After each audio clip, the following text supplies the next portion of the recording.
সকলের প্রাণের প্রিয় ছোট্ট বন্ধুরা, খেলতে খেলতে লেখাপড়া, পড়তে পড়তে খেলার আজকের আসরে তোমাদের প্রত্যেককে জানাই স্বাগত। আজ আমরা প্রথম, তৃতীয় এবং চতুর্থ ও পঞ্চম শ্রেণীর ইংরেজি পড়ব এবং আজকে একটা দারুণ বিষয়, বিজ্ঞানের একটা মজার জিনিস আমরা মজা করে জানবো। তো চলো আমরা আমাদের আজকের আসর শুরু করি একটি গান দিয়ে। ছোট্ট বন্ধুরা, খেলতে খেলতে লেখাপড়া, পড়তে পড়তে খেলার এই আসরগুলোতে আমরা গানের সুরে ইংরেজি শিখি, বাংলা শিখি। তো আজকে তেমনই এই যে তোমাদের গানটা আছে, কবিতাটা আছে, যেটাকে আমরা এরপর গানের সুরে করব। কোন ক্লাস বলো তো? প্রথম শ্রেণীর, যে তোমাদের 41 পাতায়, আমার বইয়ের প্রথম পর্বের 41 পাতায় দেখো এই মজার ছড়াটা তোমাদের আছে। এটা আমরা আজকে গানের সুরে করব। কেমন? গানের সুরে সুরে করা যাক। My hands upon my head I place, on my shoulders, on my face. My hands upon my head I place, on my shoulders, on my face. My hands upon my head I place, on my shoulders, on my face. On my hips I place them so, on my hips I place them so. Then bend down to touch my toe, then bend down to touch my toe. Now I raise my hands up high, now I raise my hands up high. Make my fingers fairly fly, make my fingers fairly fly. Now I clap them 1, 2, 3. Now I clap them 1, 2, 3. Then I fold them silently, then I fold them silently, then I fold them silently. বন্ধুরা, এরপর আমরা চলে যাই তৃতীয় শ্রেণীর ইংরেজি পড়ায় সুচেতা দিদিমণির ক্লাসে।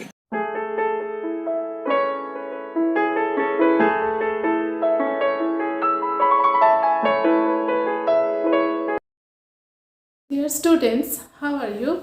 I am fine, thank you. Hope you all are well. Students, আজ আমরা তোমাদের বাটারফ্লাই বই থেকে অ্যাক্টিভিটি 6 শুরু করব।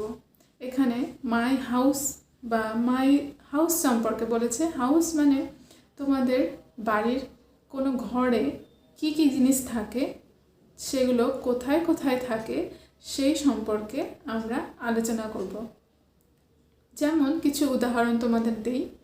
ধরো একটি বেড আছে। বেড মানে খাট, যেখানে আমরা ঘুমোই। সেই খাটটির উপরে যখন আমরা বসি কিংবা শুয়ে থাকি, সেটাকে আমরা কিভাবে ইংরেজিতে বলবো? যখন কিছু নিচে থাকে, টেবিলের নিচে কিংবা খাটের নিচে, সেক্ষেত্রে আমরা ব্যবহার করি আন্ডার দ্য বেড। যেমন তোমাদের বইয়ে দেখতে পাচ্ছ আছে একটি বিড়াল খাটের নিচে বসে আছে, সেক্ষেত্রে বিড়ালটি খাটের নিচে আছে, সেখানে আমরা বিসাইড ব্যবহার করব। যখন খাটের ওপরে কিছু থাকবে কিংবা টেবিলের উপরে, চেয়ারের উপরে, তখন আমরা ব্যবহার করি অন। যেমন ধরো এটি একটি টেবিল, এর উপরে কিছু আছে, কোনো কিছুর ওপরে যদি কিছু রাখা থাকে, সেক্ষেত্রে আমরা অন ব্যবহার করব, অন। আবার কোনো কিছু যখন খুব কাছে থাকবে কিংবা পাশেই রাখা থাকবে, তখন যেমন বলতে পারি একটা পেনের ঠিক পাশে আর একটা পেন কিংবা আর একটা কিছু রাখলাম, আমার হাতটাই ধরো আছে, সেক্ষেত্রে কিছু কাছাকাছি থাকলে আমরা বিসাইড বলি, beside the pen. My hand is beside the pen. এছাড়াও অ্যাট তোমরা শিখবে আজকে। অ্যাট মানে কোনো একটা নির্দিষ্ট জায়গায় আছে, যেমন বাড়ির কোনো ঘরের কর্নারে, যেমন ঘরের কোণকে আমরা বলি কর্নারে কিছু রাখা আছে, তখন আমরা বলবো the table is at the corner. এছাড়াও আমরা অন ব্যবহার করতে পারি, অ্যাট। আজকে তোমরা এই তিনটেই শিখবে, অন, অ্যাট, আন্ডার আর একটি বিসাইড। এই চারটে বিষয় নিয়ে আমরা আজকে আলোচনা করব। এগুলোকে এক কথায় বলা হয় প্রিপোজিশন। প্রিপোজিশন, এখানে আরও অনেক প্রিপোজিশন হয়, কিন্তু তোমরা আজকে এই 4টে শিখবে। এগুলো খুব সহজ এবং নিজেরা অবশ্যই আলোচনা করবে এবং ইংরেজিতে বলার চেষ্টা করবে। Now students, this is your room, but here we have to describe this room.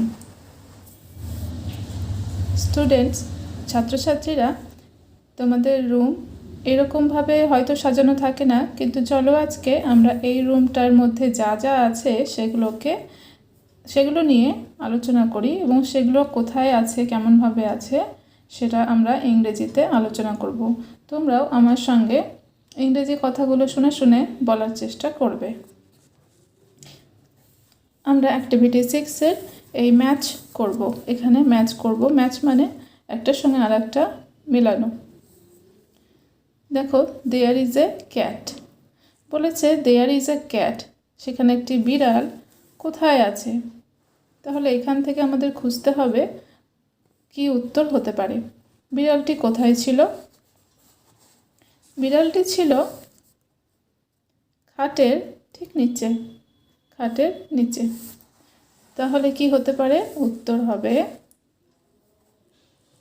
খাটের নিচে থাকলে উত্তর হবে under the bed. Under the bed মানে বেডের ঠিক নিচে, নিচে থাকলে আন্ডার ব্যবহার করব। আর বেডের নিচে তো বোঝাই যাচ্ছে যে ওটা বেডের নিচে আছে, তাহলে আন্ডার দ্য বেড। তাহলে উত্তর হবে there is a cat under the bed. চলো এটাকে ম্যাচ করে দিই, মানে মিলিয়ে দিই। এখান থেকে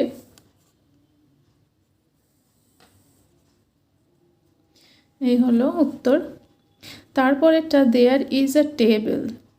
রুমের মধ্যে, রুম মানে ঘরটির মধ্যে একটা টেবিল আছে। কোথায় আছে? At the corner of the room. At the corner, corner মানে এক কোণে, একটি কোণে, একটা নির্দিষ্ট কোণে, ঘরের কোণ আছে 4টে যেন, সে একটা কোণে টেবিলটা রাখা আছে। তাহলে এটার উত্তর হলো অ্যাট দি কর্নার। দেখো তোমরা লক্ষ্য করো আমরা কেমন অ্যাট ব্যবহার করছি, এর আগে যেমন ব্যবহার করলাম আন্ডার। তাহলে অ্যাট যখন কোনো জায়গা বোঝায়, আর আন্ডার মানে নিচে, নিচে কোনো কিছু বোঝাতে গেলে আন্ডার ব্যবহার করতে হয়। তারপরে দেয়ার আর বুকস, সেখানে হয় কিছু বই। বইগুলো কোথায় ছিল? টেবিলের ওপরে ছিল। আগে আমরা মিলিয়ে নিই, তারপরে দেখে নিচ্ছি কোথায় আছে। There are books on the table. On মানে ওপরে,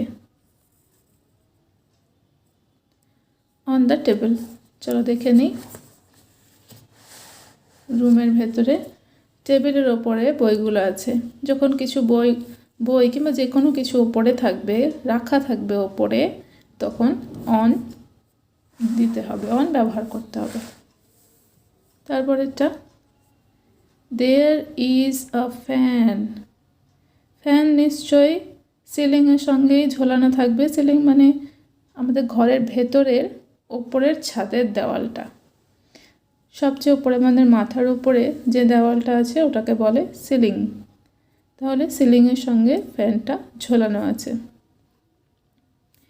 দেখো উত্তর হবে hanging from the ceiling.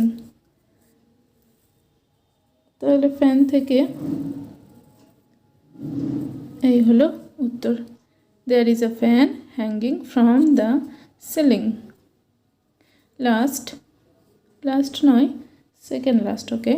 There is a calendar. Calendar কোথায় থাকে? ক্যালেন্ডার দেওয়ালের সঙ্গে ঝোলানো থাকে। চলো একবার দেখে নিই রুমের ভেতরে কোথায় ক্যালেন্ডারটা আছে। দেখো ফ্যানটা সিলিং থেকে ঝুলছে, তাই আমরা হ্যাঙ্গিং ফ্রম দ্য সিলিং বলেছি। তারপর একটা ক্যালেন্ডার। এই হলো ক্যালেন্ডার, যেখানে আমরা দিন বার খুঁজি। ক্যালেন্ডারটা দেওয়ালের সঙ্গে ঝোলানো আছে। তাহলে উত্তর হবে হ্যাঙ্গিং অন দ্য ওয়াল, মানে দেওয়ালের সাথে ঝুলছে। এবারে এখানেও আমরা অন ব্যবহার করব। অন মানে দেওয়ালের ওপরেই আছে ওটা। তাহলে calendar, there is a calendar hanging on the wall হলো। এবারে শেষে চলে এসেছি, দেয়ার ইজ আ চেয়ার। চেয়ারটা কোথায় আছে? চেয়ার আছে টেবিলের ঠিক পাশে। পাশে বলতে গেলে কি মনে আসে?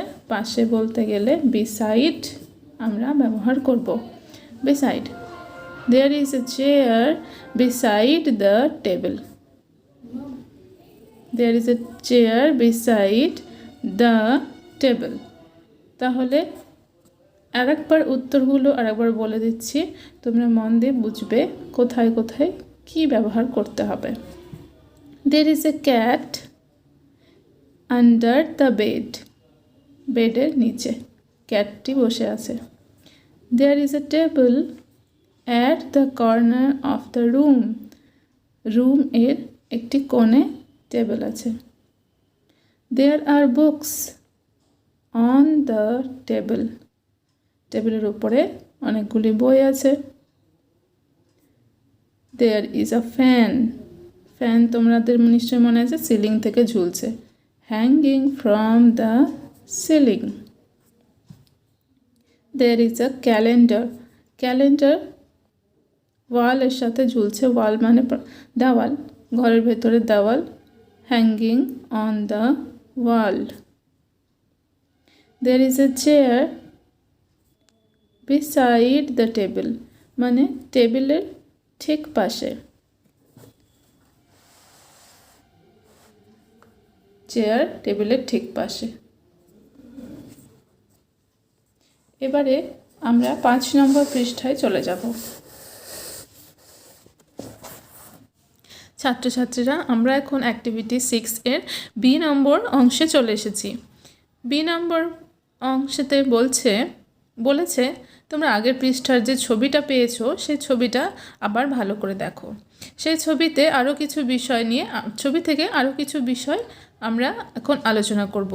এখানে কিছু লাইন দিয়ে দেওয়া হয়েছে, লাইনগুলো সম্পূর্ণ নয়, মানে লাইনগুলোকে সম্পূর্ণ করে লিখতে হবে তোমাদের। তাহলে চলো শুরু করি। There is a curtain. তাহলে কার্টেন মানে কি আগে দেখে নিই, আমরা উত্তরটা পরে বুঝে নেব। তার আগে চলো প্রশ্নটা আরেকবার ভালো করে শুনে নিই। দেয়ার ইজ আ কার্টেন বলেছে, কার্টেন মানে কি? চলো কার্টেন কি জিনিস দেখে নেই। কার্টেন হলো জানলায় যে পর্দা থাকে সেটাকে বলা হয় কার্টেন। তাহলে এই পর্দাগুলোকে কার্টেন বলে, আমরা শিখলাম। তাহলে কার্টেন কোথায় আছে? Hanging on the window. উইন্ডোতে কার্টেন ঝুলছে, রাইট? তাহলে পরেরটায় চলো এবারে আরেকবার উত্তরটা বলে দিচ্ছি। There is a curtain hanging on the window, মানে উইন্ডোতে কার্টেনটা ঝুলছে। There are some pillows on the bed. Pillows মানে কি? পিলো মানে হলো বালিশ। বালিশ তোমরা জানো খাটের উপরেই থাকে। এখানেও ছবিতে দেখে নাও, ছবিতেও খাটের উপরে আছে। সাম পিলোজ মানে কিছু পিলো। কতগুলো আছে? দুটো নিশ্চয় আছে, 3টে আছে। 3টে বালিশ আছে খাটের ওপরে। তাহলে আমরা অন দিয়ে লিখব দেয়ার are some pillows on the bed, বেডের ওপরে। তাহলে এটাও ঠিকঠাক হলো, উত্তর হয়ে গেল। দেয়ার, আচ্ছা এখানে প্রথম এরপরেরটা আগে ড্যাশ আছে, তারপরে লেখা আছে on the back rest of the chair. Dash on the back rest of the chair. তাহলে অন দ্য ব্যাক রেস্ট মানে ব্যাকরেস্টের ওপরে কিছু আছে। তো ব্যাকরেস্টটা কী জিনিস? চেয়ারের সঙ্গে মনে হচ্ছে কোনো সম্পর্ক আছে, চেয়ারের সঙ্গে কোনো সম্পর্ক আছে, কারণ এখানে চেয়ারও বলেছে, অফ দ্য চেয়ার মানে চেয়ারের ব্যাকরেস্ট। চেয়ারের ব্যাকরেস্টের ওপরে কি আছে? তো ব্যাকরেস্টটা কী জিনিস আগে জানতে হবে। ব্যাকরেস্ট মানে হলো চেয়ারের যে অংশ, পিছনের অংশটায় আমরা হেলান দিয়ে বসতে পারি। এই যে দেখছো একটা কাঠের চেয়ার, এর পেছনে অংশতে একটা হেলান দেওয়ার সাপোর্ট আছে, মানে হেলান দিয়ে আমরা বসতে পারি। সব চেয়ার, সব রকম এই বসার জিনিসে কিন্তু এই ব্যাকরেস্ট থাকে না, তাই না? কিছু কিছু জানো, তোমাদের বাড়িতে কোনো কোনো বাড়িতে টুল আছে, সেই টুলের কিন্তু ব্যাকরেস্ট হয় না, আমরা হেলান দিতে পারি না।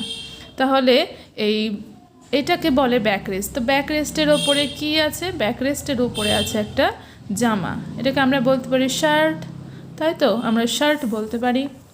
তাহলে চলো উত্তরটা হবে এইরকম। আমরা পেয়ে গেলাম ব্যাকরেস্টের ওপরে একটা শার্ট আছে। উত্তরটা লিখি, there is a shirt on the backrest of the chair. আর একবার শুনে নাও, there is a shirt on the backrest of the chair. এবারে 4 নম্বর বাক্যতে চলে এসো। 4 নম্বর লাইনে প্রথমে ফাঁকা ছিল, তারপরে লেখা ছিল on the mat. On the mat, on মানে ওপরে, ম্যাটের ওপরে, ম্যাট মানে মাদুর, তোমরা জানো। তাহলে মাদুরের উপরে একটা কিছু আছে। কি আছে একবার ছবিটা দেখে নাও, তাহলে মনে পড়ে যাবে। মাদুরটার উপরে একটি বিড়াল বসে আছে। তাহলে আমরা বলতে পারি there is a cat on the mat. There is a cat on the mat. তাহলে মাদুরের ওপরে একটি বিড়াল আছে। There is a cat on the mat. উত্তরগুলো আর একবার চলো আমরা পড়ে নেই। Please listen carefully and repeat with me. There is a curtain hanging on the window. Curtain mane porda. There are some pillows on the bed. বেডের উপরে কিছু পিলো আছে, মানে বালিশ। There is a shirt on the backrest of the chair. চেয়ারের ব্যাকরেস্টের উপরে একটি shirt আছে। There is a cat on the mat.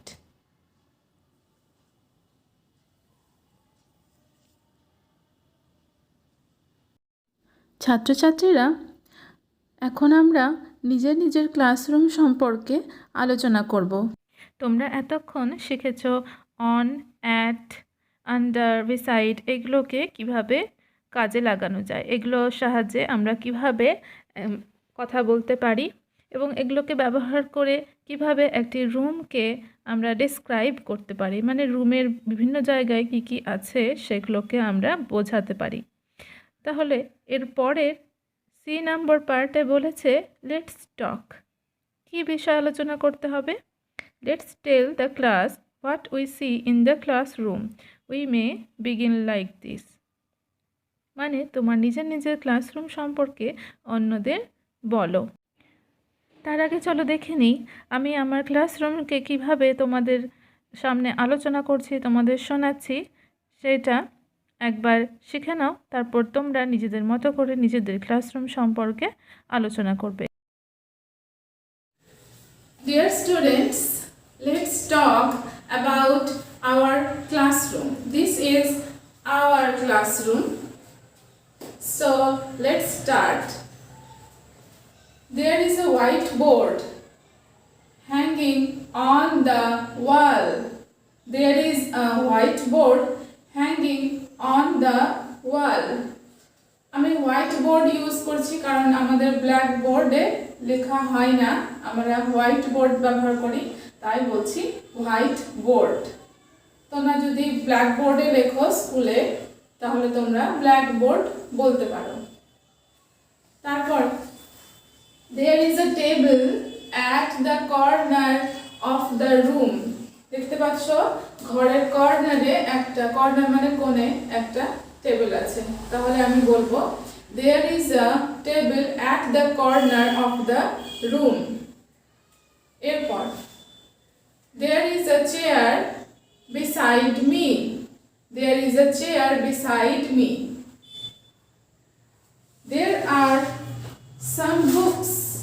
there are some books on the table। আরেকবার বলি there are some books on the table। টেবিলের উপরে বই রাখা আছে, তাহলে on the table। there is a duster on the table। there is a duster on the table। there is a chart। there is a chart hanging on the wall। এটাকে chart বলে, যেখানে এরকম লেখা থাকে, অনেক শব্দ লেখা থাকে, ছবি থাকে, এটাকে আমরা চার্ট বলি। তাহলে চার্টটা দেওয়ালের উপর ঝুলানো আছে। there is a chart hanging on the wall। ছাত্রছাত্রীরা, তোমরা নিশ্চয়ই বুঝতে পেরেছো কিভাবে নিজের নিজের ক্লাসরুম সম্পর্কে আলোচনা করবে। এবারে চলো আমরা দেখে নিই আজকের কাজ। তোমাদের কাজ তোমাদের জন্য। Your work. The apple is dash the box। অ্যাপেলটা বক্সের কোথায় আছে? বুঝতেই পারছো আপেলটা বক্সের ওপরে আছে। সেক্ষেত্রে কি হবে উত্তর, সেটা তোমরা লেখো। There is a cat dash the table। বিড়ালটি টেবিলের কোথায় আছে? দেখতে পাচ্ছ বিড়ালটি নিচে আছে। সেক্ষেত্রে কি হবে উত্তরটা লেখো।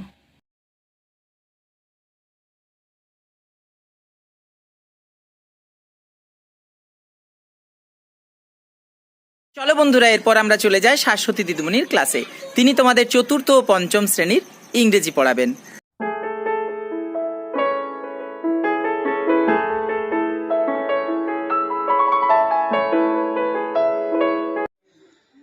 তাহলে এসো আমরা পরের পেজে এবার শুরু করি। আমরা কোথায় ছিলাম না, ও ঝাঁট দিয়েছিল আর চারিদিকে ধুলোর ঝড় উঠল। The sky could not breathe easily. আকাশ ঠিকভাবে সহজে আর শ্বাস নিতে পারল না। তোমরা নিজেরাও জানো যখন খুব ধুলো হয় আমাদেরও ধুলোতে শ্বাসকষ্ট হয়। তো আকাশটা তো তখন কাছাকাছি ছিল, তো আকাশের এবার শ্বাসকষ্ট শুরু হলো। The dust got into his nose and made him sneeze। ধুলোগুলো তার নাকে ঢুকে গেল এবং তার হাঁচি হলো। The sneeze shook the world with its loud sound। আকাশের হাঁচিতে, এই হাঁচিটাতে কি হলো, সারা পৃথিবীটা প্রচণ্ড শব্দে কেঁপে উঠল। তোমরা একটু চিন্তা করে দেখো, আকাশটা কত বড় জিনিস যে পৃথিবীকে ঢেকে রেখেছে। সেই রকম একটা বড়সড় জিনিস যদি হাঁচি দেয় তাহলে তার আওয়াজটা কত জোর হবে। The sneeze of the sky was thunder. তাহলে আকাশে সেই ভয়ঙ্কর হাঁচির আওয়াজটা কি আমরা কি বলছি? থান্ডার, অর্থাৎ বজ্রপাত। People covered their heads and ran indoors in fear. লোকে তো ভয় পেয়ে গেল। জানো লোকে বাজ পড়লে কি হয়, আমরা ভয় পেয়ে কি হই, সবাই দৌড়ে ঘরে ঢুকে যাই। তো এখানেও তাই হলো, লোকে ভয় পেয়ে দৌড়ে ঘরে চলল। But the old woman kept on sweeping with her broom. কিন্তু সে বৃদ্ধা মহিলা থামলো না, সে কি করলো, ঝাঁট দিয়েই চললো, তার ঝ্যাঁটা দিয়ে। উইথ হার ব্রুম, তাহলে ব্রুম মানে কি, ঝ্যাঁটা। এইবার কি হলো, এবার তাহলে দেখি। The dust from her broom got into the sky's eyes. এইবার ওই যে ধুলোটা ঝাঁটায় ঝাড় দেওয়ার ফলে উঠতে লাগলো, তোমরা বইয়ের ছবিতেও দেখতে পাচ্ছ কেমন ভাবে ধুলোর ঝড় উঠছে। হ্যাঁ, সেটা কি হলো, সেই ধুলোগুলো এইবার আকাশের চোখে গিয়ে পৌঁছলো। অ্যান্ড মেড দেম ওয়াটার, চোখ থেকে জল গড়িয়ে পড়লো। তোমরা জানো তোমাদেরও চোখে, আমাদের সবারই চোখে যদি ধুলো ঢোকে চোখে জল এসে যায়, আকাশের চোখেও জল এসে গেল। The water fail as drops of rain, আকাশের চোখ থেকে জল গড়িয়ে পড়লো, সেটাই হয়ে গেল কি না বৃষ্টি। Rain drops fail on the areas she had just swept, যে যে জায়গা ওই মহিলা ঝাড় দিয়ে গেছেন সেইখানেই জল পড়তে লাগলো। তাহলে এসব ওয়ার্ডরোবগুলো একটু দেখে নি। মাড অর্থাৎ কাদা, wet earth that is soft and sticky, নরম মাটি যেটা চটচটে হয়, আটকে আটকে যায়। সোয়েপ্ট, সুইপ মানে ঝাড় দেওয়া, SWEEP তারই past tense. Cleaned a surface using a broom, ঝেঁটা দিয়ে পরিষ্কার করাকে বলছে সোয়েপ্ট। রোজ, এখানে রোজ মানে কিন্তু গোলাপ না, রাইজ মানে ওঠা, রাইজের পাস্ট টেন্স রোজ, গটা, উঠলো। এবার আমরা তাহলে একটু অ্যাক্টিভিটিগুলো করে ফেলি। Activity 3, complete the following sentences with words from the text. আমরা গল্প থেকে খুঁজে নিয়ে লিখব। The old woman lived in a dash hut, old woman বাস করত, কোথায় বাস করত? আমরা বইয়ের লাইনে কি পাচ্ছি? She lived in a little mud hut, তাহলে আমরা এখানে কি লিখব? লিটিল মাড হাট। দেখো আমরা লিখে ফেলেছি the old woman lived in a little mud hut. Next, the hut was beside a paddy dash, দেখো বইয়ের লাইনটা, her hut was beside a paddy field, তাহলে আমরা এখানে কি লিখব? ফিল্ড লিখব। Next number C, one hot summer day there was dash everywhere, একটা গরমের দিনে কি হয়েছিল? সব চারিদিকে কি ছিল? দেখো বইয়ের লাইনটা, one hot summer day there was dust everywhere, তাহলে আমরা এবার কি লিখবো? ডাস্ট। দেখো আমরা এখানটায় তাহলে লিখে ফেললাম DUST, dust. Next number 4, the old woman swept her hut with এ, বৃদ্ধা মহিলাটি তার কুড়ে ঘরটা ঝাড় দিচ্ছিল, কি দিয়ে? উইথ মানে দিয়ে, কি দিয়ে? তোমরা জানো ঝেঁটা দিয়ে, ঝেঁটা ইংরেজি কি শিখিয়েছি? ব্রুম। বইয়ের লাইনটা মিলিয়ে না, এই যে দেখো লাস্টে kept on sweeping with her broom, তাহলে আমাদের ডি এর অ্যান্সারটা হয়ে গেল লেখা ব্রুম। এইবার আমরা চলে যাই activity 4, complete the following table, 1 is done for you। কি করা আছে? বাঁদিকে হু আর হোয়াট, ডান দিকে ডিড দ্য ফলোয়িং, কে বা কি আর কি কাজটা করেছে। দেখো প্রথমটা আছে কি, দ্য ওল্ড ওম্যান কি করেছিল? ক্লিনড আর হাট, তার কুড়ে ঘরটা পরিষ্কার করছিল। বাকিগুলো আমরা এবার পড়ে দেখি কি কি আছে। কাফড অ্যান্ড স্নিজড, হাঁচলো আর কাশলো, কারা? কে? আকাশটা। Rose all around in brown cloud, চারিদিকে ধুলোর মেঘ উঠলো। কিসের মেঘ উঠলো? ধুলোর, তাহলে ওখানে ডাস্ট হবে। Fail as drops of rain, কি বৃষ্টির ফোঁটা হয়ে পড়লো? জল। তাহলে আমরা চলো লিখে ফেলি। তাহলে দেখো আমাদের এবারের অ্যান্সারগুলো কিরকম দাঁড়ালো? দ্য স্কাই, দ্য ডাস্ট আর ওয়াটার। এইবার দেখো তোমরা এইখানে একটা জিনিস শিখে গেলে, বাক্যের দেখো পুরো বাক্যটাকে দুটো ভাগে ভাগ করে ফেললো। একটা হলো হু বা হোয়াট অর্থাৎ কে বা কি, আর বাকিটা হলো তার কাজটা কি করছে। আমরা এইরকম ভাবে বাক্যের অংশকে দুটো ভাগে বাক্যকে ভাগ করে ফেলতে পারি। একটা ভাগকে বলি সাবজেক্ট আর একটা ভাগকে বলি প্রেডিকেট। যখন আমরা এই হু বা হোয়াট দিয়ে প্রশ্ন করব, সেই হয়ে যাবে আমাদের সাবজেক্ট অর্থাৎ উদ্দেশ্য অংশ, বাক্যের প্রধান কর্তা। আর সে যে কাজটা করছে অর্থাৎ বাকি অংশটা, সেটাকে আমরা বলবো প্রেডিকেট বা বিধেয়। এইবার তোমাদের আমি এরকম একটা কাজ দিয়ে দিচ্ছি, দেখো তো তোমরা এরকম সাবজেক্ট প্রেডিকেট বেছে নিতে পারো কিনা। তোমাদের এরকম কয়েকটা লাইন দিয়ে দিই। তাহলে তোমাদের আজকের কাজ হলো লাইনগুলোর থেকে আমরা সাবজেক্ট প্রেডিকেটে ভাগ করব। তাহলে divide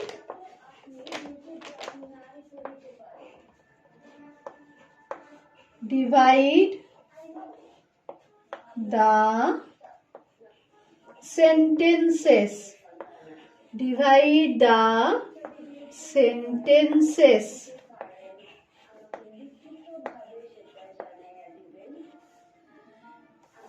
Divide the sentences.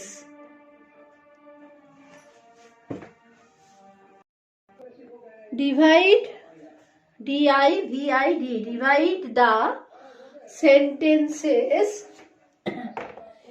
into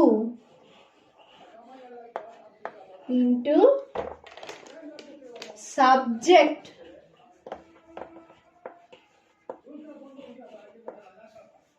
and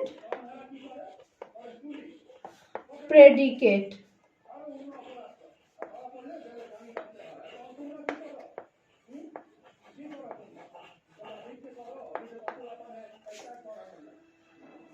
Number 1. প্রথমে লেখো she was the oldest woman in the village. তোমরা বইয়ে দেখো, তোমাদের বইতেই এই লাইনটা আছে, দেখো আমি মার্ক করেছি। তোমরা দেখে দেখে বইয়ের থেকে দেখে নাও বা দাগ দিয়ে নাও, তারপরে লাইনটা লিখে ফেলো। she was the oldest woman in the village. she was the oldest woman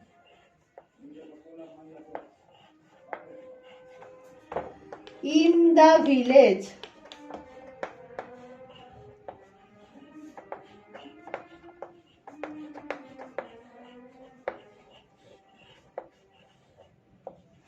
She was the oldest woman in the village. Next, number 2 তে আমরা আসবো। দেখো এই যে লাইনটা, she swept the inside of her heart. লাইনটা তোমরা দাগ দিয়ে নাও বইতে, একদম নিচে, she swept the inside of her heart.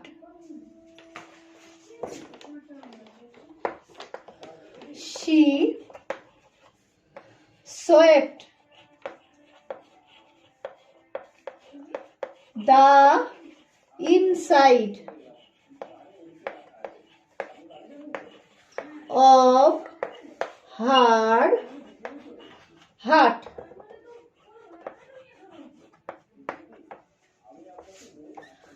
Next, number 3. পরের পাতায় চলে যাও। পরের পাতায় দেখো ফার্স্ট লাইনটা, এইটা আমরা নিচ্ছি, the sky could not breathe easily. The sky could not breathe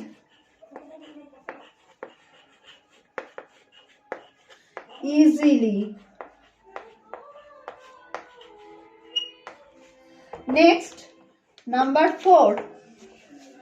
আবার দেখো বইয়ে মাঝামাঝি তোমাদের এখানে একটা লাইন আছে, people covered their heads. দাগ দিয়ে নাও, তারপরে লিখে নাও, people covered their heads. People covered their heads.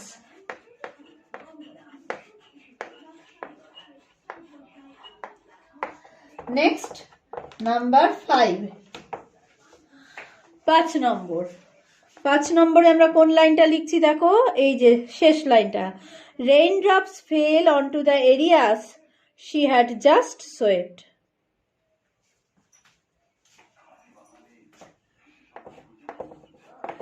Raindrops fell onto the areas just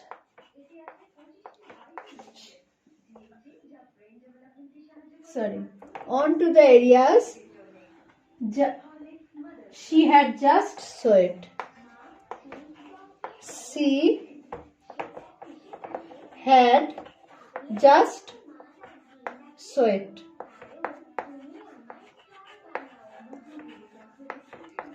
এবার তোমরা কি করবে, বইতে ঠিক যেমন ভাবে হু হোয়াট দিয়ে অ্যাক্টিভিটি 4টা করা ছিল ঠিক এই রকম ভাবেই তোমরা একটা টেবিল তৈরি করবে। একই রকম ভাবে তোমরা একটা টেবিল তৈরি করবে এই অ্যাক্টিভিটি 4 এর মতো করে।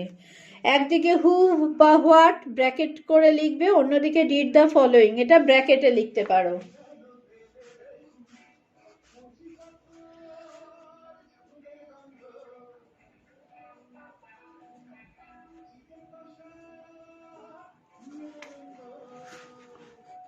আর মেইনলি কি হবে, ব্র্যাকেটের দুই পাশে সাবজেক্ট আর প্রেডিকেট কথাটা লিখবে। দেখো আমি যেভাবে লিখেছি, হু বা হোয়াট এটা থাকবে ব্র্যাকেটে, সাবজেক্ট হবে হেডিং, আর এদিকেও ঠিক তাই, ডিড দ্য ফলোইংটা থাকবে ব্র্যাকেটে, প্রেডিকেট হবে হেডিং। এবার তোমরা এই সেন্টেন্সগুলোকে ভাগ করে করে লিখবে, পরের ক্লাসে আবার এগুলো চেক করা হবে।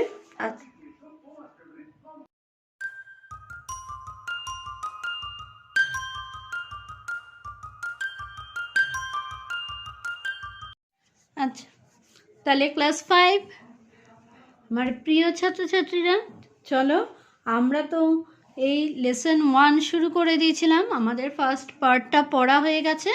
আমি তো আমাদের অ্যাক্টিভিটিগুলো কাজ দিয়েছিলাম, অ্যাক্টিভিটি 1 আর 2। চলো নিশ্চয়ই তোমরা এগুলো করতে পেরেছো, আমরা একটু মিলিয়ে দেখে নিই। চলো, অ্যাক্টিভিটি 1 কি ছিল? Let's put tick mark to choose the right answer. Gandhiji's dress angered or surprise the boy. গান্ধীজির ড্রেস ছেলেটাকে কি করেছিল না, সারপ্রাইজড করেছিল। Gandhiji told that he was very poor or rich. Gandhiji কি বলেছেন, তিনি পুয়ার ছিলেন না রিচ ছিলেন? গরিব ছিলেন। The boy's mother made clothes or shoes. ছেলেটার মা কি বানাতো, জামা কাপড় না জুতো? ক্লোথস। গান্ধীজির ফ্যামিলি ওয়াজ ভেরি লার্জ না স্মল? গান্ধীজির ফ্যামিলিটা খুব বড় ছিল, লার্জ। এবার অ্যাক্টিভিটি 2 আমাদের কি বলা ছিল, let's fill in the table with information from the text. আমরা বইয়ের থেকে ইনফরমেশন নিয়ে, যে পাঠ্যটা থেকে নিয়ে আমরা করব। কি বলেছে এখানে দেখো, হোয়াট মানে কি, কি বিষয়টা, আর হু কে মানে এই বিষয়টা কে করেছিল, কে এই কাজটা করেছিল। তাহলে আমাদের প্রথমটা কি ছিল, ভিজিটেড মহাত্মা গান্ধী। মহাত্মা গান্ধীর সঙ্গে দেখা করতে কে গেছিল, একটা ছোট ছেলে। তাহলে আমরা এখানে কি লিখব, আ লিটল বয়।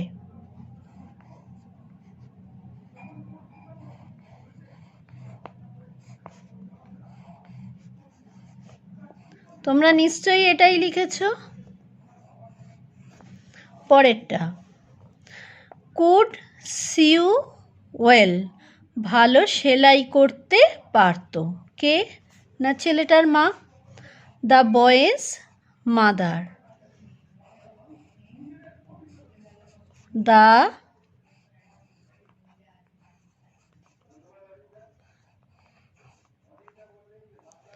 Boys mother.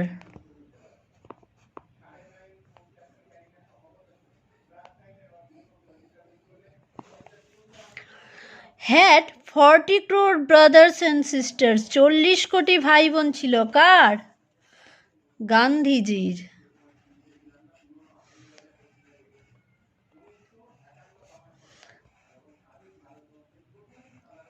তাহলে আমাদের এই লাইনগুলো কি রকম দাঁড়ালো দেখো, a little boy visited Mahatma Gandhi. The boy's mother could sew well. Gandhiji had 40 crore brothers and sisters।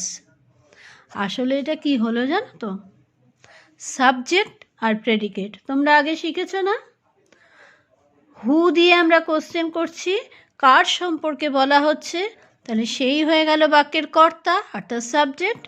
বাকিটা এইগুলো হয়ে গেল প্রেডিকেট। এবার আমরা আরেকটু পড়ে নিই, তারপরে আমরা অন্য কাজ করব। চলো পরের পাতায় দেখো, আমরা একটা দেখছি গান্ধীজি তার সঙ্গী সাথীদের সঙ্গে চলেছেন। কোথায় চলেছেন, কি বিষয়, চলো আমরা এবার লেখাটায় পড়ব। Let's continue. Gandhiji visited different places to collect funds for India's freedom struggle. Gandhiji নানা জায়গায় যেতেন, ডিফারেন্ট প্লেসেস, নানা জায়গায় যেতেন। কি করতে? টু কালেক্ট মানে সংগ্রহ করতে। কি সংগ্রহ? না টাকা পয়সা, ফান্ডস, অর্থ ভাণ্ডার। কিসের জন্য? না ইন্ডিয়াস ফ্রিডম স্ট্রাগল, ভারতের স্বাধীনতা সংগ্রাম। চলো একটু মানেগুলো লিখে ফেলি, মনে থাকে যাতে আমাদের পড়তে সুবিধা হবে। তাহলে কালেক্ট মানে কি লিখছি? না সংগ্রহ।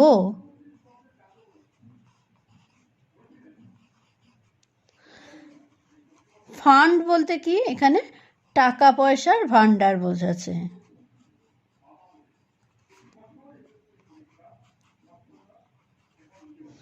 টাকা পয়সার ভান্ডার বা টাকা পয়সার জোগাড় এরকম। ইন্ডিয়াস ফ্রিডম স্ট্রাগল মানে ভারতের, ফ্রি মানে কি? স্বাধীন, সেখান থেকে আসে ফ্রিডম, স্বাধীনতা। স্ট্রাগল মানে সংগ্রাম বা স্বাধীনতার যে লড়াই, স্বাধীনতা সংগ্রাম।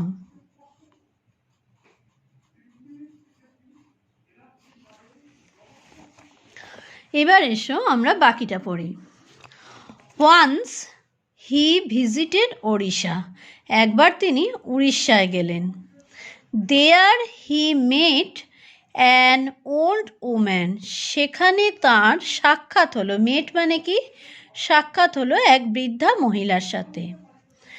She could not stand straight, তিনি সোজাভাবে দাঁড়াতে পারতেন না। দেখো কুড নট, পারতেন না, স্ট্যান্ড দাঁড়াতে, স্ট্রেট সোজাভাবে মানে উনি বয়সের ভারে দুর্বল হয়ে গেছেন, বেঁকে গেছেন এরকম। হার হেয়ার ওয়াজ গ্রে, তার চুল ছিল গ্রে মানে ধূসর, আমরা এখানে বুঝবো পাকা চুল। হার শাড়ি ওয়াজ টর্ন, তার শাড়িটা ছিল মানে গায়ে যে শাড়িটা পরেছিলেন, টর্ন মানে ছেঁড়া, ছেঁড়া sari. She went near Gandhiji, তিনি গান্ধীজির কাছে গেলেন।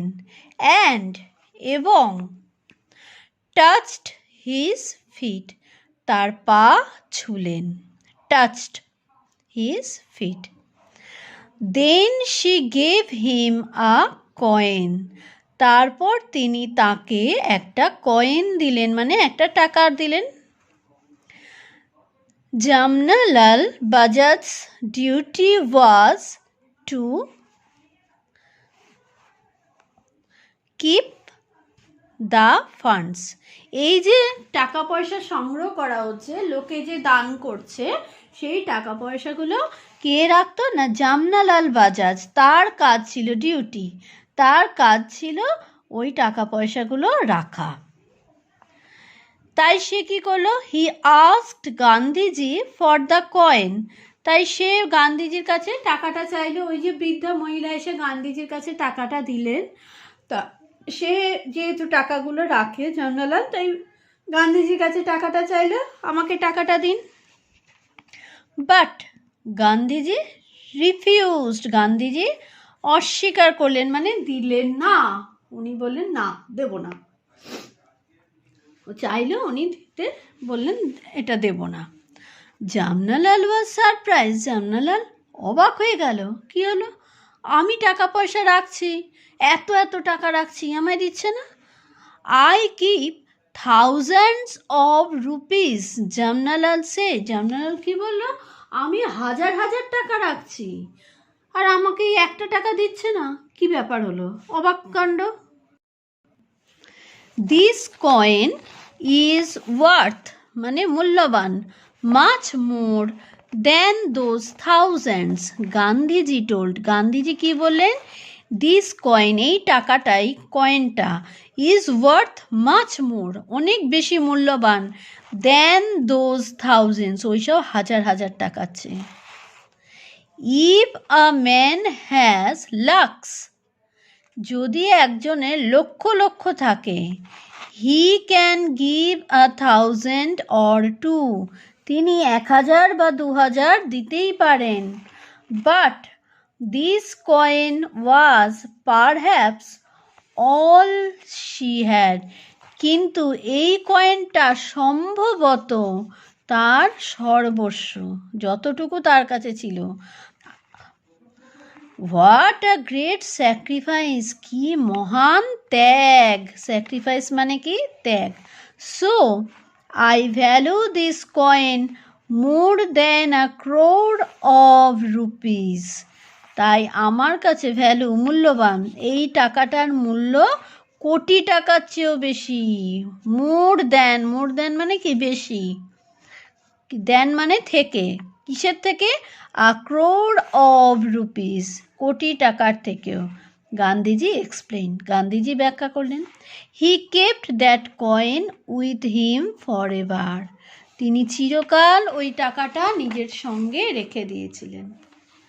চলো একটু ওয়ার্ড্রোবগুলো দেখে নিই। Freedom struggle, efforts to get independence স্বাধীনতার জন্য পাওয়ার জন্য চেষ্টা। ওয়ার্থ ভ্যালু, স্যাক্রিফাইস ত্যাগ, to give something for good works ভালো কাজের জন্য কিছু দিয়ে দেওয়া। এবার এসো আমরা একটু অ্যাক্টিভিটি 3টা দেখে নিই। Let's complete the following sentences with information from the text. আমাদের টেক্সটার থেকে আমাদের খুঁজে খুঁজে নিয়ে লিখতে হবে। Gandhiji visited different places two Gandhiji বিভিন্ন জায়গায় যেতেন, কি করতে সেইটা লিখতে হবে। তোমরা ফার্স্ট লাইনটা পড়ে নিয়ে এখান থেকে লিখে ফেললে তাহলে visited different places to collect funds for India's freedom struggle. Next, in Odisha Gandhiji met ওড়িশায় গান্ধীজির কার সঙ্গে দেখা হলো?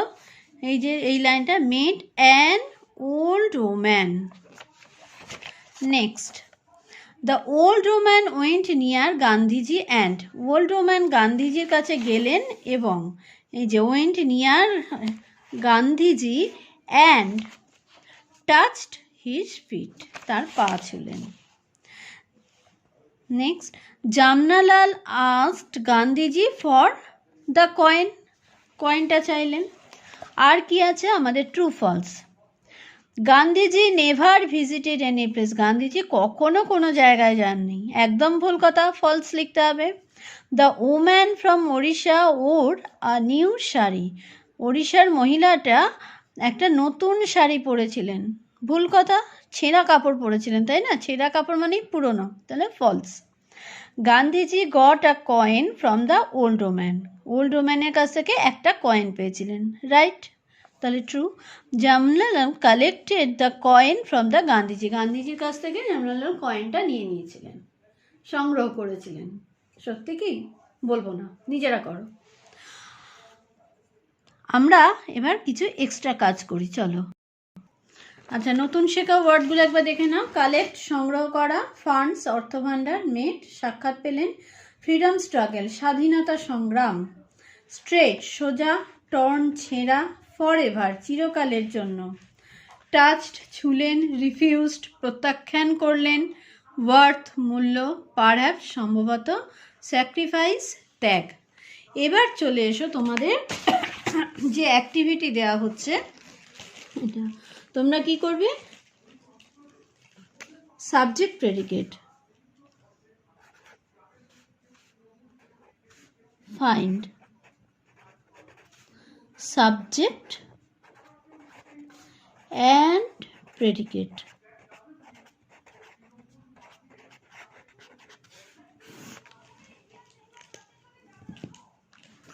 Subject and predicate. তোমরা বইয়ের থেকেই লাইনটা খুঁজে নিয়ে নিজেরা লিখতে পারো। তোমাদের আজকের পড়াতে যেটা ফার্স্ট লাইনটা ছিল, গান্ধীজি ভিজিটেড ডিফারেন্ট প্লেসেস, এইটুকুই লেখো। Gandhiji visited different places. Next, তোমরা শুধু সাবজেক্টটা আন্ডারলাইন করো তাহলেই বোঝা যাবে। He met an old woman, he met an old woman. বইয়ের লাইনগুলো তোমরা দাগ দিয়ে নাও বড়জোর, সেগুলো তারপরে খাতায় তুলে নিয়ে লিখতে পারো। She gave him a coin, she gave him a coin.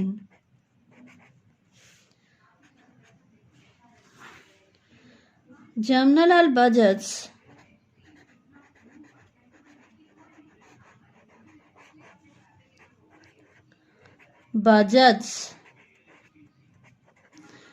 duty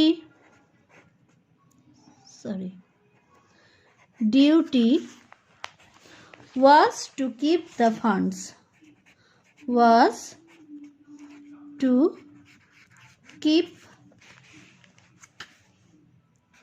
the funds. Number 5.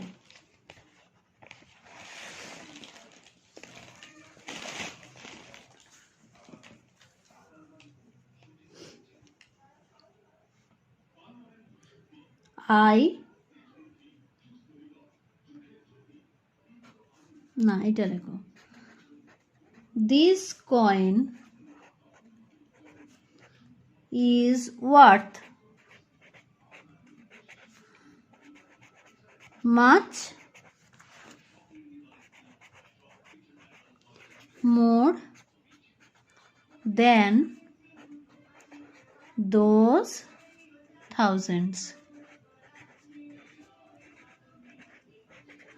তোমরা সাবজেক্টগুলো আন্ডারলাইন করো, তাহলেই হবে। বাকিটা প্রেডিকেট। পরের ক্লাসে তাহলে আবার কথা হবে। বন্ধুরা, খেলতে খেলতে লেখাপড়া, পড়তে পড়তে খেলার আজকের এই বিশেষ আসরে তোমাদের প্রত্যেককে জানাই স্বাগত। আমরা আজকে কি ও কেন এই পর্বের আলোচনায় আজ যে বিষয়টা জানবো, যে আমরা চাঁদের সবসময় একটা পিঠই কেন দেখতে পাই। এটা প্রশ্ন, এই প্রশ্নটা আমাদের পাঠিয়েছেন সংগ্রাম অগস্তি দাদা। তিনি আমাদের এই প্রশ্নটা করেছেন যে আমরা এই বিষয়টা যদি একটু ভালো করে বুঝে যাই। তো আমরা দেখো, আমরা এখন মহাকাশে ভালো করে, তোমাদের আগেও মহাকাশ পর্ব আমরা দেখিয়েছি। তো আমরা জেনে গেছি কি এটা কে? সূর্য। আর সূর্যের চারিদিকে কে ঘুরছে? পৃথিবী। আর পৃথিবীর চারিদিকে কে ঘুরছে? চাঁদ। আচ্ছা, এই যে ঘুরছে, যে পথে ঘুরে, সেই পথটার কি নাম? কক্ষপথ। তাহলে আমরা এগুলো জেনে গেছি। তাহলে আমরা এই দেখো, এই আমরা যদি একটু স্পিডটা বাড়িয়ে দিই, তাহলে একটু যদি দূর থেকে দেখি, তার মানে এখন আমরা কোথা থেকে দেখছি বন্ধুরা? মহাকাশে চলে গেছি। আকাশে অনেক উঁচু থেকে আমরা ঘুরে ঘুরে দেখছি। এই দেখো, প্রথমে বুধ গ্রহ ঘুরছে, তারপরে শুক্র, তারপরে পৃথিবী, আর পৃথিবীর চারপাশে কে ঘুরছে? চাঁদ। তাহলে তোমরা যদি পৃথিবীর চারপাশে চাঁদের ঘোরাটা দেখো, তাহলে ঠিক কিরকম দেখতে পাচ্ছ বলো? সে পৃথিবীর চারিদিকে ঘুরে ঘুরে যাচ্ছে। এই দেখো ঘুরছে, আবার ঘুরে, এই দেখো ঘুরে ঘুরে আসছে। তাহলে এইভাবে ঘুরছে। এবারে আমরা যদি চাঁদে চলে যাই, চাঁদটার কাছে যাই, এই আমরা এরপরে পৃথিবী থেকে চাঁদকে দেখছি। দেখো সমস্ত তারাগুলো পেছনে, এটা কিন্তু খুব স্পিডে, আমি এখন যেটা দেখাচ্ছি এটা কিন্তু খুব দ্রুত ঘুরছে। তো এই যে চাঁদ যে ঘুরছে, এই চাঁদ ঘোরার একটা নির্দিষ্ট নিয়মে ঘুরছে, ঠিক আছে? তাহলে পৃথিবীর চারিদিকে এক পাক ঘুরতে 27.3 দিন সময় লাগে। এবং কেন আমরা সবসময় চাঁদের এক পিঠ দেখতে পাই, তার জন্য আমি চলে যাচ্ছি তোমাদের বন্ধুদের কাছে। বন্ধুদের নিয়ে আমি ব্যাপারটা বলার চেষ্টা করি। চলো, ওদের নিয়ে আমরা একটা খেলার মাধ্যমে বুঝে নেব যে চাঁদের কেন আমরা একটা পিঠ সবসময় দেখতে পাই। চলো এখন বুঝে নেব যে সূর্য, পৃথিবী এবং চাঁদ এই যে ঘুরছে, এই ঘুরতে ঘুরতে চাঁদ পৃথিবীর চারিদিকে ঘুরছে এবং পৃথিবী সূর্যের চারিদিকে ঘুরছে। আর আমরা পৃথিবীতে যারা আছি তারা কেন সবসময় চাঁদের এক দিকটা দেখতে পাই, এই বিষয়টা আমরা আজকে একটা খেলার ছলে বুঝে নেব। তার আগে আমি দেখিয়ে দিচ্ছি, আমি পরিচয় করে দিই। আমাদের মহুল হচ্ছে চাঁদ, সঙ্গীতা হচ্ছে আমাদের পৃথিবী, আর অরিত্র হচ্ছে সূর্য। তাহলে আমরা একটা খেলার মাধ্যমে বুঝে নেব। প্রথমে আমি দেখাচ্ছি যে দেখো, তোমরা ওখান থেকে দেখতে পাবে মহুল এই পৃথিবীর চারিদিকে এক পাক ঘুরবে, কিন্তু নিজের চারিদিকে না ঘুরে ঘুরবে। দেখো, তার আগে তুমি মহুল নিজের চারিদিকে একবার ঘুরে যাও। হ্যাঁ, পুরো ঘোরো। হ্যাঁ, এই দেখো, তাহলে মহুল এই দেখো তোমার পুরো ঘুরছে, তোমরা মহুলের সব দিকটা দেখতে পাচ্ছ। এবারে মহুল যদি এমন ভাবে ঘোরে, এবারে মহুল এর চারদিকে ঘুরছে কিন্তু নিজের চারিদিকে ঘুরবে না। দেখো, ঘোরো, এর চারদিকে ঘোরো, নিজের চারিদিকে না ঘুরে। হ্যাঁ, এই দেখো, মহুল ঘুরলো, নিজের চারিদিকে না ঘুরে পৃথিবীর চারিদিকে ঘুরলো। তাহলে পৃথিবীতে যদি এরকম ভাবে ঘুরতো, তাহলে দেখো এখন পৃথিবীর লোক, পৃথিবীতে এখানে যারা আছো, তুমি কোন দিকটা দেখতে পাচ্ছ? মহুলের পিছন দিকটা দেখতে পাচ্ছ। এবারে ঘুরে ঘুরে ঘুরে ঘুরে ও এলো এইখানে। এখন বাঁ দিকটা দেখতে পাচ্ছ। পৃথিবীর মনে করো এখানে অনেক লোক আছে, পৃথিবীর গোটা গায়ে লোক সব আটকে আছি আমরা। এবারে এইখানে লোকগুলো মহুলের বাঁ হাতটা দেখতে পাচ্ছে। এবারে এই মনে করো মহুল এখানে এলো, তাহলে এইখানে যে লোকগুলো আছে তারা মহুলের সামনের অংশটা দেখতে পাচ্ছে। আর যদি এইরকম ভাবে এইখানে যায়, তাহলে মহুলের কি কোন দিকটা দেখতে পাচ্ছে? কোন দিকটা? ডান দিকটা দেখতে পাচ্ছে। মহুলের কোন দিকটা দেখতে পাচ্ছে? এমন ভাবে ঘুরবে যে ও নিজের চারিদিকে এক পাক ঘোরা সম্পূর্ণ করবে, আর পৃথিবীর চারিদিকে এক পাক ঘোরা সম্পূর্ণ করবে। এটা সম্ভব কিভাবে মহুল? যদি তুমি ওর দিকে তাকিয়ে তাকিয়ে ঘোরো। তাহলে দেখো মহুল ঘুরছে, আমি তোমাদের দেখাচ্ছি, আর তোমরা ভালো করে খেয়াল করো। মহুল নিজের চারিদিকে এক পাক ঘুরলে কি হতো? এই দেখো, এইটা হচ্ছে মহুলের নিজের চারিদিকে এক পাক ঘোরা হলো। এবার মহুল এর চারদিকে এক পাক ঘুরবে কিন্তু নিজের চারিদিকে না ঘুরে, তখন কেমন হতো? কেমন ভাবে? হ্যাঁ, দেখো, মহুল নিজের এর চারদিকে ঘুরলো, পৃথিবীর চারদিকে ঘুরলো চাঁদ, কিন্তু নিজের চারদিকে ঘুরলো না। সেরকমটা হলে আমরা কিন্তু গোটা চাঁদটা সব দিকটা দেখতে পেতাম। এবার দেখো, মহুল ঘুরো, তুমি ঘোরো আস্তে আস্তে। হ্যাঁ, দাঁড়াও, স্টপ।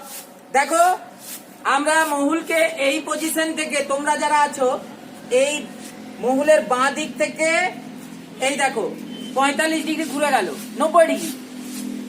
সেজন্য আমরা পিছনটা দেখতে পাচ্ছি। এবার আবার ঘোরো আস্তে আস্তে। হ্যাঁ, এবার দেখো, দাঁড়াও, স্টপ। এবার দেখো, আমরা মহুলের ডান হাতটা দেখতে পাচ্ছি, আরো 90 ডিগ্রি ঘুরে গেল। এবং এই দেখো, এই এই এই ঠিক আছে। তাহলে এইভাবে ঘোরাটা চলছে।